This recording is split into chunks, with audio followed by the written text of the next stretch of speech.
បាទសួស្តី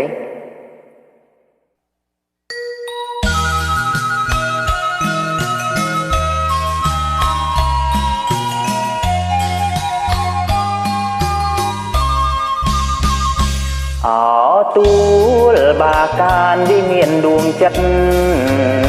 បងជួបមិត្តក្បែរស្នូតាមឿង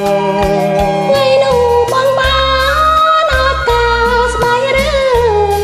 មួយតងពណ៌លឿងអូនសៀតកាយសា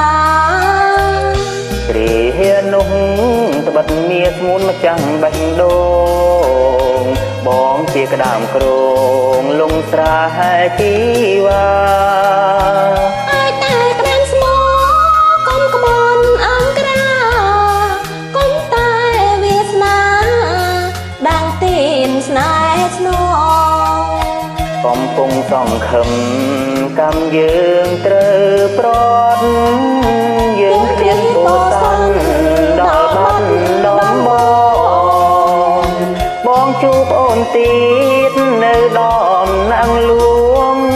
ស្បាយរឿងមួយតងស្នេហ៍បងឥតគ្នាម្ដងនេះយើងស្គាល់ចិត្តគ្នាច្បាស់ហើយតែប្របងហើយកម្មយើងរវាងព្រោះអូនត្រូវរៀនកាលនឹងកែទីម្ដាយអូនជ្រែកជ្រៀតឲ្យយើងសែនខ្វល់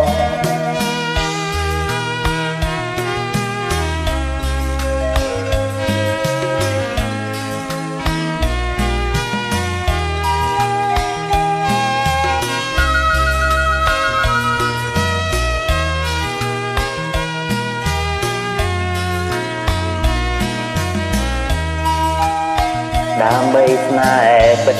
យើងនាំគ្នាឆ្លងពីបានដំប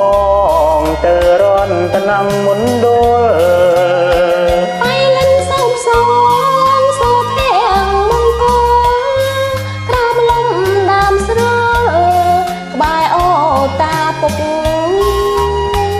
អោក្នុងយ៉ាតស្ពានយូលស្រមោលកំផល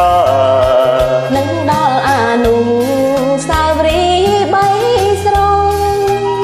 ស្បាយរឿងបងហើយតទៅថ្ងៃមុខចាំយើងផ្ញើទុកនឹងបៃ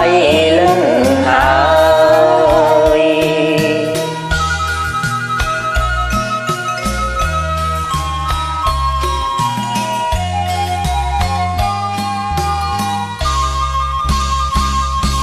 បាទសូមអរគុណ